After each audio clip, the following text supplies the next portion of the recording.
अपना ब्रेकअप हो जाने के बाद एक लड़के को सुपर पावर मिलती है जिसको टाइम को स्टॉप कर सकता है। टाइम स्टॉप कर कर लोगों के साथ वो कुछ भी कर सकता था। हेलो फ्रेंड्स, इसी कंसेप्ट पर बेस्ड आज मैं आपको कैशबैक ये 2006 की एक fantasy romance Hollywood movie explain करने वाला हूँ। अगर आपको वीडियो अच्छा लगता है तो प्लीज़ इसे लाइक और कमेंट ज़रूर कर दीजिएगा। बिना किसी तरीके एक्सप्लेनेशन स्टार्ट करते हैं। मूवी स्टार्ट होते ही हम हमारे मेन कैरेक्टर बेन का ब्रेकअप देख सकते हैं। जिस लड़की से उसका ब्रेकअप हो रहा था सूजी, ये उसकी फर्स्ट गर्लफ्रेंड थी। उसके साथ बिताए हर पल उसे याद आ रहे थे। वो वंडर करता है कि उसका ब्रेकअप हुआ कैसे। एक पल में तो एक साथ थे, एक दूसरे को आई लव यू बोल रहे थे, और नेक्स्ट वीक सूजी किसी और के साथ थी तो शायद उसको भी आई लव यू बोल रही होगी, पर इसका कोई भी मीनिंग नहीं है। बेन के फ्रेंड का नाम था शॉन। शॉन उसे समझाने की कोशिश करता है, उसे सिर्फ एक बेटर ऑप्शन मिल गया, इसी वजह से उसके पास वो चली गई। उसके बारे में तुम्हें ज़्यादा सोचना नहीं चाहिए। तुम किसी ब्यूटीफुल सी लड़की को डेट करो, फिर सूजी को जेलस लगेगा और तुम्हारे पास वो वापस आ जाएगी। शॉन का लड़कियों के साथ एक्सपीरियंस बहुत ही घटिया था। हर लड़की उसे मार कर चली जाती थी, तो उसकी एडवाइस बेन नहीं ले सकता। शॉन आर्टिस्ट बनना चाहता है। जब भी उसकी ड्राइंग क्लास होती थी तो हमेशा लड़कियों को ही ड्रॉ करता था। हमेशा उसे सूजी की याद आती रहती थी। एक रात उसने उसे कॉल किया। उसने पूछा कि क्या हम फिर से एक साथ रह सकते हैं। सूजी ने उसे मना कर दिया। वो दिन रात अपने बेड में ही पड़ा रहता था। सूजी के जाने के बाद जैसे उसका ऑक्सीजन चला गया था, स्लोली स्लोली उसकी नींद भी चली गई। उसने सोने का बहुत ट्राई किया पर फिर भी वो कर नहीं पाया। अब सडनली उसके पास 8 एक्स्ट्रा आवर्स थे। वो अलग अलग चीज़ें ट्राई करता था पर फिर भी टाइम पास नहीं होता था। वो कुछ भी करे, सूजी की याद हमेशा उसके साथ रहती थी। एक रात वो ग्रोसरी लेने के लिए गया हुआ था। वहाँ पर नोटिस देखता है कि उन्हें काम करने के लिए स्टाफ की ज़रूरत थी। बेन को नींद नहीं आती तो 8 एक्स्ट्रा घंटे बिताने के लिए यहाँ पर वो जॉब कर लेता है। वहाँ के जब मैनेजर को उसने देखा तो मैनेजर पहले फुटबॉल का प्लेयर हुआ करता था, अब यहाँ का मैनेजर है। ये देखकर बेन रियलाइज़ करता है कि लाइफ इसी तरीके से बहुत फास्ट गुजर जाएगी, पर इसके लिए वो कुछ कर भी नहीं सकता। बेन के साथ एक लड़की काम करती थी, उसका नाम था शैरन। बेन ने नोटिस किया कि उसका मैनेजर शैरन के साथ बहुत ही अजीब तरीके से पेश आता है। शैरन को ये बात अनकंफर्टेबल लगती है। अपना जॉब करते हुए बेन ने हमसे कहा कि यहाँ सुपरमार्केट में टाइम बहुत ही स्लोली जाता है। इसको ज़रा फास्ट करने के लिए हम एम्प्लॉयज़ अलग अलग चीज़ें करते हैं। हर एक की अलग अलग मेथड है। जैसे शैरन कभी भी टाइम नहीं देखती। जब वो वॉच देखती है तो टाइम बहुत ही स्लो गुजरता है। इस वजह से हमेशा उसे कवर अप करके रखती है। यहाँ काम करने वाले उसके और 2 फ्रेंड्स हैं, पैरी और मैट। ये हमेशा एक दूसरे के साथ गेम्स खेलते रहते हैं। कभी ये शॉपिंग मॉल में रेस लगाते हैं तो कभी लड़कियों के सामान में कुछ अलग सी चीज़ें रख देते हैं। इसी तरीके से हर कोई टाइम पास करता था। और बेन ने कहा मेरा तरीका कुछ अलग ही है। जब उसका ब्रेकअप हुआ तो उसके लिए टाइम गुजारना बहुत ही हार्ड था, तो एक सुपर पावर उसमें आ गई। ये सुपर पावर थी टाइम को स्टॉप कर पाने की। वो अपनी पावर से सबको स्टॉप कर देता और सारी चीज़ें घूमने लग जाता। सुपरमार्केट की सारी ब्यूटीफुल लड़कियों को नोटिस करता था। उसे लगता है कि लड़कियों में अलग से ही पावर होती है। वो जब छोटा था तो एक फॉरेन स्टूडेंट उनके घर में रहने के लिए आई हुई थी। वो बहुत ही ब्यूटीफुल थी। वो हमेशा उसे ही देखता रहता था। बेन जब ये टाइम स्टॉप करता था तो हमेशा लड़कियों की न्यू ड्राइंग करता था। उसने एक नॉवेल में पढ़ा था कि लड़कियों को पेंटर के साथ अफेयर करना अच्छा लगता है, क्योंकि उनकी ब्यूटी जैसी है वैसी वो देख सकते हैं। ऐसे ही बेन ड्राइंग करते हुए अपना टाइम गुजारता था, और जब वो अनपॉज करता तो बहुत सारा टाइम गुजर जाता। अगले दिन बेन से मिलने के लिए उसका फ्रेंड शॉन आया। शॉन को पता था कि अभी बेन अपने इस गर्लफ्रेंड के बारे में सोच रहा है। उसे कहता है तुम्हें जल्द से मूव ऑन करना चाहिए। शॉन हमेशा उसे यही बात कहता रहता है, तो इस मूवमेंट को भी वो पॉज कर देता है। एक्चुअल में बेन और शॉन ये बचपन से बहुत अच्छे फ्रेंड्स थे। जब शॉन की मदर घर से चली जाती तो दोनों मिलकर न्यूड मैगजीन्स देखते। एक दिन जब ये दोनों देख रहे थे तो शॉन की मदर वापस आ गई। वो इन दोनों की फ्रेंडशिप को अलग ही समझती है। आज शॉन बेन से कह रहा था तुम्हें स्ट्रिप क्लब वगैरह मेरे साथ चलना चाहिए। सुनकर बेन को अपने बचपन का एक किस्सा याद आता है। उनकी स्टेज पर एक लड़की थी जो पैसों के लिए न्यूड होती थी। ये सारे फ्रेंड्स लाइन लगाकर उसे मिलने के लिए जाते थे। इसके बाद हम देखते हैं अगले दिन बेन और शैरन की नज़रों से नज़रें मिली थी। लॉकर रूम में शैरन को ज़रा भूख लगी थी तो बेन का सैंडविच मांग लेती है। सैंडविच का पिकल शैरन के गाल पर लग गया था। जैसे कि बॉलीवुड मूवीज़ में होता है वैसे एक रोमांटिक सा इनका मूवमेंट हुआ। ये मूवमेंट बेन जाने नहीं देना चाहता था, इसे फ्रीज करके रखना चाहता था, पर शैरन चली गई। वो कुछ भी कर नहीं पाया। उसे अच्छा लग रहा था कि सूजी से मूव ऑन कर अब वो शैरन को लाइक करने लग गया है। तभी उसके फ्रेंड ने डिस्कस कर रहे थे। मैट कहता है आज मैंने शैरन को डेट के लिए पूछा। मैट इसके लिए बहुत ही एक्साइटेड था, पर बेन को बहुत बुरा लगता है। बेन हमसे कहता है हमेशा मेरे साथ ऐसी चीज़ें होती रहती है, तो जिसको भी लाइक करता है उससे दूर चले जाते हैं। वो जब छोटा था तो अपनी टीचर को लाइक करता था, पर टीचर के साथ कुछ भी हो नहीं सकता। उसकी और एक क्लासमेट थी जिसको बहुत लाइक करता था। एक दिन उस लड़की का एक्सीडेंट हो गया। उसके प्लास्टर पर हर कोई ग्राफिटी बनाता था। बेन हमेशा उसे देखता रहता, तो उस लड़की ने उसे अप्रोच किया। बेन ने भी अपनी सिग्नेचर उस प्लास्टर पर बनाई। जब उस लड़की का प्लास्टर निकला तो उसका पूरा हाथ हेयर से भर गया था। सब लोग उसे चिढ़ाने लग गए।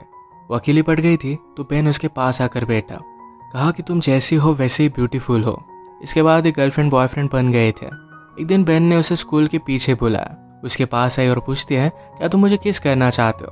बेन कहता है कि हाँ, पर कल तुम मुझे यहाँ मिलना। कल स्कूल में कोई भी नहीं होता। कल हॉलीडे था तो उन्हें कोई भी डिस्टर्ब नहीं करता। अगले दिन बेन ने उसका बहुत वेट किया, पर वो आई ही नहीं। बाद में उसे पता चला कि उस लड़की का ट्रांसफ़र हो गया है। फिर से हम प्रेजेंट में देखते हैं कि बेन और शॉन बात कर रहे थे। बेन ने शारन के बारे में शॉन को बताया, पर वो ये भी कहता है मैट और शारन आज मूवी देखने के लिए जाने वाले हैं। शॉन ने कहा कि वो सिर्फ एज अ फ्रेंड्स मूवी देखने के लिए जा रहे होंगे, उनके बीच में कुछ है ऐसा कंपल्सरी नहीं। पर जब नेक्स्ट डे बेन काम पर जाता है तो मैट अपने फ्रेंड से शारन के बारे में बात कर रहा था। वो बता रहा था कि वो और शारन कल रात इंटीमेट हुए। बेन का दिल टूट जाता है। इसी मोमेंट पर उनके मैनेजर उनके पास आए, कहते हैं मेरे एक ओल्ड फ्रेंड के साथ मैंने बेट लगाई थी, उसकी टीम के साथ हम सबको मिलकर फुटबॉल खेलना है। इस फुटबॉल मैच पर मैट को सपोर्ट करने के लिए शारन भी आई हुई थी।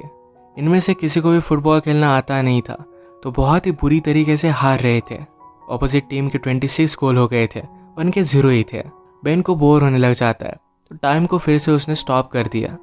बेन हमसे कहता है मुझे हमेशा यहाँ पर बहुत ही ज़्यादा सेफ लगता है, कोई भी उसे डिस्टर्ब नहीं कर सकता।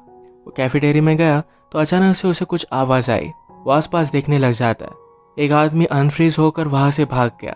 बेन सिर्फ अकेला नहीं है जो टाइम स्टॉप कर कर घूम फिर सकता है। घूम फिर कर बेन फिर से मैच में वापस आया।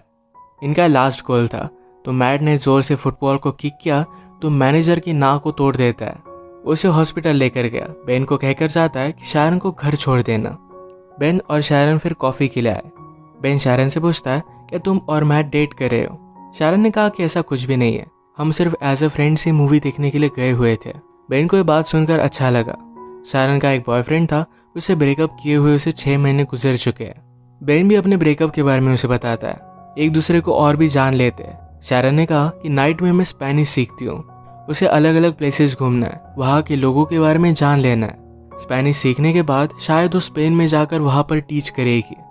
उसे साउथ अमेरिका भी बहुत अच्छा लगता है, तो वहाँ पर भी वो जाना चाहती थी। वो बेन को उसके ड्रीम्स के बारे में पूछती है। बेन ने कहा कि मुझे ड्रॉ करना बहुत अच्छा लगता है, शायद एक दिन उसकी भी आर्ट गैलरी में एग्जीबिशन होगा। शारन ने कहा कि मैं हमेशा एक आर्टिस्ट से मिलना चाहती थी, वो वर्ल्ड की किसी भी चीज़ में ब्यूटी देख सकते हैं। ये बात शारन को बेन की बहुत अच्छी लगी। बेन ने शारन को घर पर छोड़ दिया। ये दोनों किस करने वाले थे, पर ये सही से हो नहीं पाई। अगले दिन मैनेजर ने अनाउंस किया कि उसका बर्थडे आने वाला है, तो सबको उसके घर पर पार्टी के लिए आना पड़ेगा। शारन फिर बेन से पूछती है क्या उस रात तुम मेरे साथ चलोगे। बेन इसके लिए हाँ कहता है। इन दोनों की एक ऑफिशियल डेट थी। मैनेजर ने बेन को बुलाया, कहा कि बर्थडे पर एक सरप्राइज स्ट्रिपर भी होनी चाहिए, इसका इंतज़ाम तुम करोगे। बेन को पता नहीं था कि वो कैसे करेगा, पर वो शॉन की हेल्प लेता है। शॉन को इन सब चीज़ों के बारे में बहुत ही अच्छी नॉलेज होती है, तो उसे एक पब में वो लेकर गया। वो एक लड़की से बात करता है, पर उस लड़की ने कहा कि मैं उस रात बहुत ही बिजी हूँ, मेरे एक फ्रेंड को वहाँ पर मैं भेज दूंगी। कल रात के बाद बेन को हर जगह पर शारन ही दिख रही थी। वो टाइम को स्टॉप कर कर हमेशा उसे ही ड्रॉ करता। ऐसे ही कुछ दिन बीत गए और कल मैनेजर का बर्थडे था। तो शारन बेन से पूछती है क्या तुम अब भी मेरे साथ डेट पर चलना चाहते हो। बेन कहता है कि ऑफकोर्स चलना चाहता हो। जाते वक्त शारन बेन को प्रॉपरली किस कर गई। इतने दिन तक बेन को नींद नहीं आई थी, पर आज रात वो बहुत सोया। उठने के बाद उसे एक आर्ट गैलरी से कॉल आता है। बेन के पिक्चर्स उन्हें बहुत अच्छे लगे थे और उसे मिलने के लिए बुलाया हुआ था। बेन इसके लिए बहुत ही एक्साइटेड हो जाता है, पर इस सिर्फ उसके फ्रेंड मैट और बैरी उसका मज़ा ले रहे थे। रात में बहुत ही अच्छे से रेडी होकर वो शारन के पास पहुंचा। वो शारन को अपने आर्ट की गुड न्यूज़ बता देता है, उसे भी बहुत अच्छा लगता है। ये दोनों फिर पार्टी में आए, पर बेन यहाँ पर सुजी को देखता है। पार्टी में इन्होंने ऑर्डर की हुई स्ट्रिपर भी आई हुई थी। ये वही स्ट्रिपर थी जो शॉन और बेन बचपन में देखने के लिए जाया करते थे। शॉन मौके का फ़ायदा उठाकर उसे डेट के लिए पूछ लेता है। शॉन हमेशा लड़कियों से कुछ भी गलत चीज़ें बोलता था, पर ये लड़की उसे बचपन से जानती है तो कोई भी प्रॉब्लम नहीं आएगा। शायद उसकी भी लव स्टोरी यहाँ से स्टार्ट हो जाएगी। पार्टी में बेन ज़रा वॉशरूम के लिए जाता है तो वहाँ पर सूजी भी थी। सूजी को बेन को शारन के साथ देखकर ज़रा बुरा लगा था। वो रियलाइज़ करती कि बेन उसके लिए परफेक्ट था तो उसे फिर से पाना चाहती थी। बेन उसमें कोई भी इंटरेस्ट नहीं दिखा था। इसी के पैरेलल में हम देख सकते हैं मैनेजर शारन से बात करने लग गया। वो उसे हरास करने लग जाता है तो शारन इस पर गुस्सा होके और यहाँ से निकलने लग गई। उसने जब ऊपर बेन और सूजी को देखा तो उसी मोमेंट पर सूजी बेन को किस कर रही थी। अगली मोमेंट पर बेन ने उसे झटक दिया था पर शारन ने देखा नहीं। वो गुस्से में यहाँ से चली गई।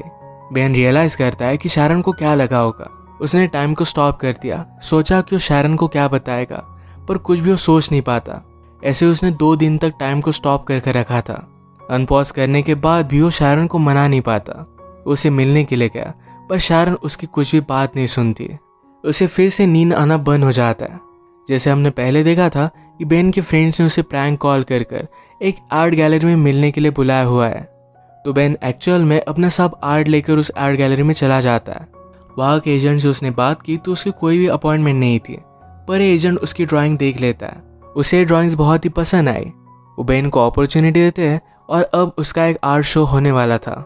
इसका इनविटेशन बेन शारन को देकर आता है। इस एग्जीबिशन ने शारन की बेन ने जो भी ड्राइंग्स बनाई थी सिर्फ यही लगाई हुई थी। ये सब कुछ बहुत ही ब्यूटीफुल था। बेन से एक आर्ट की एजेंट बात करने लगी। कहती है मुझे तुम्हारी ड्राइंग्स बहुत ही पसंद आई। वो न्यूयॉर्क से थी तो उसे बहुत बड़ी अपॉर्चुनिटी दे सकती थी। बात करते हुए बेन ने नोटिस किया कि शारन भी ये शो देखने के लिए आई हुई है। ये आर्ट एजेंट उसे पूछ रही थी कि फ्यूचर में तुम क्या करना चाहोगे। बेन कहता है कि मुझे साउथ अमेरिका में जाकर ट्रैवल करके ड्राइंग करनी है। एक्चुअल में शारन का ड्रीम था तो उसे साउथ अमेरिका में ट्रैवल करना है, तो बेन भी उसी के साथ ट्रैवल करके ड्रॉ करना चाहता था। शारन उसकी सारी ड्राइंग्स देखकर बेन को माफ़ कर देती है। बेन फिर से उसे सॉरी कहता है, पर शारन ने कहा कि पेंटिंग्स देखकर मैं सब कुछ समझ गई हूँ। बेन ने पूछा कि क्या तुम मुझ पर ट्रस्ट करती हो। शारन ने कहा कि हाँ करती हूँ। शारन को उसने आँख बंद करने के लिए कहा। वो उसे किस करता है और उसी मोमेंट पर उसने टाइम को स्टॉप कर दिया। अब जब टाइम स्टॉप हो गया था तो बेन के साथ शारन भी आसपास घूम सकती थी। बाहर स्नो गिर रहा था तो शारन को बेन बाहर लेकर आया। इसी में वो किस करते हैं और इसी के साथ इनकी लव स्टोरी स्टार्ट हुई। बेन हमसे कहता है लाइफ में बहुत सारे मोमेंट्स होते हैं जो ऐसे ही चले जाते हैं, पर अगर आपको लाइफ की ब्यूटी को अप्रिशिएट करना है, किसी के प्यार में पड़ना है, तो एक बार ज़रा रुक जाओ, इस मोमेंट को अप्रिशिएट करो, कभी भी उन्हें जाने मत दो। इसे एक ब्यूटीफुल मैसेज के साथ ही मूवी एंड हो जाती है। अगर आपको वीडियो अच्छा लगा तो प्लीज़ इसे लाइक कर दीजिएगा। बहुत सारी मूवीज़ लेकर आते रहता हो तो प्लीज़ इस चैनल को सब्सक्राइब कर दीजिए और बेल नोटिफिकेशन आइकॉन दबाना मत भूलिएगा।